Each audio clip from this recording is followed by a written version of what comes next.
If you're a leader right now, you can probably feel it. There's this tension in the workplace. A real crisis of engagement is brewing, and it's making all of us take a hard look at how we actually lead. So, in this explainer, we're going to dig into the data behind this whole thing and lay out a clear blueprint for building teams that don't just get by, but actually thrive. Okay, let's get into it. So let's just start with one number, 51%. According to a recent Gallup poll, that is the percentage of employees who are actively looking for a new job right now. I mean, just let that sink in. More than half your team could have one foot out the door.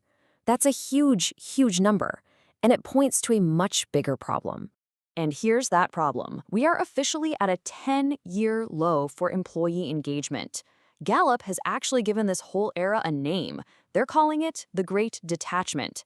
It's not even just quiet quitting anymore. People are actively, consciously disconnecting from their work, from their teammates, and from the companies they work for. Now, if we really break this down, the picture gets even more alarming. Only about 17% of employees feel genuinely engaged. These are your people, the ones pushing things forward. But look at the rest. A massive 52% are not engaged. They're just there, clocking in, doing the bare minimum. And then you've got this other group, 31%, who are actively disengaged. These folks aren't just unhappy, they're vocal about it, and they can poison the well for everyone else. This isn't just about morale or company culture. This is a bottom line issue. When people are this checked out, they eventually walk away, and that costs companies a staggering amount of money. Let's just put some real dollars to this.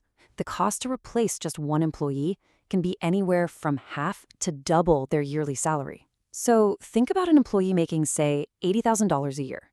That means you're looking at a $40,000 to $160,000 hit for every single person who leaves. That adds up incredibly fast. So the big question is, who's on the hook to fix this? Well, the data couldn't be clearer. A whopping 70% of a team's engagement level is determined by one person, their manager. You've heard the saying, people don't leave bad companies, they leave bad bosses. Well, it's true. The responsibility and the power to change things land squarely on the shoulders of leaders. And you can see the symptoms of this everywhere. It shows up as burnout across your team, it shows up in productivity numbers that are just plummeting. And it absolutely shows up in the customer service experience, which can tank your company's reputation. It's an internal problem for sure, but it has very real, very public consequences.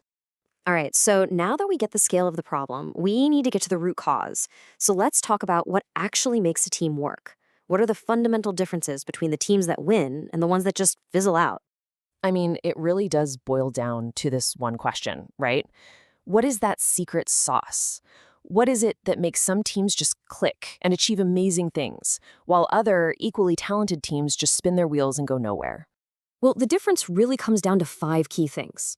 And absolutely all of it, starts with trust. See, on dysfunctional teams, people are afraid to ask for help. They hide their weaknesses. But on great teams, there's a safe place to speak up. That trust is what allows for healthy conflict, where you can actually tackle the tough issues instead of avoiding them. From there, you get real commitment to shared goals, which then empowers the team to hold each other accountable.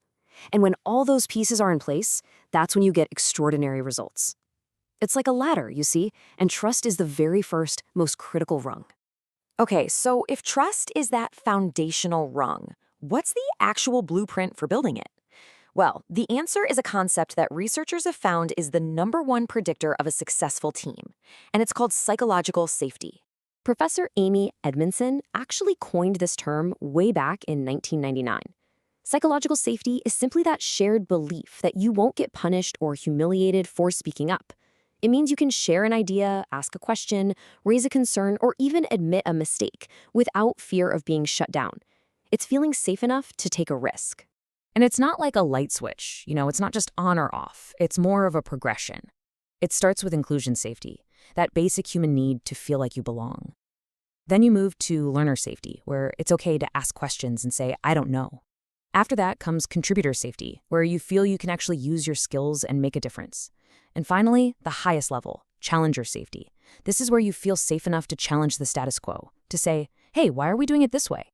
When researchers looked at what really makes teams effective, they landed on these 5 pillars. And of course, the others are crucial. You need dependability, knowing your teammates will get it done.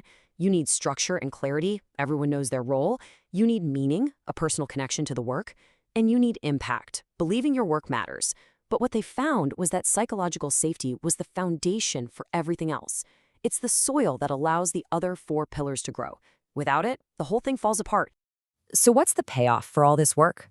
Well, the business results are pretty incredible. We are talking about teams that are over 22% more productive. We're talking about organizations seeing a 40% drop in turnover. This isn't some soft, feel-good HR initiative. This is a direct driver of business performance. Period. And that brings us to the final and honestly the most important part. The data's clear, the blueprint is right there, but it all comes down to a choice that every single person in a position of authority has to make. This is one of the toughest transitions for any new leader. Think about it. Most of us get promoted because we were fantastic at our jobs. We were the best coder, the best salesperson, the best engineer. But the minute you become a manager, doing that work isn't your main job anymore. And this is where that choice comes in.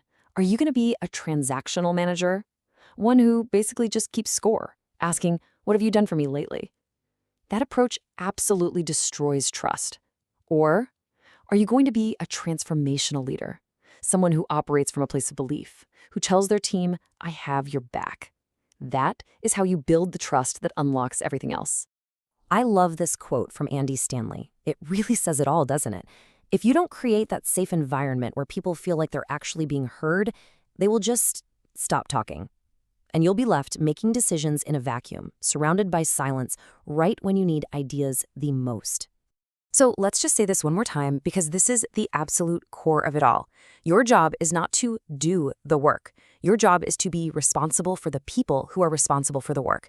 Your job is to create the conditions for them to succeed. And really, it all boils down to this final, simple question. As a leader, do you spend your energy trying to be the most interesting person in the room, the one with all the answers, the one with the best stories? Or do you choose to be interested? Interested in your people, their ideas, their struggles, and their growth? Because your answer to that one question will pretty much define your entire legacy as a leader.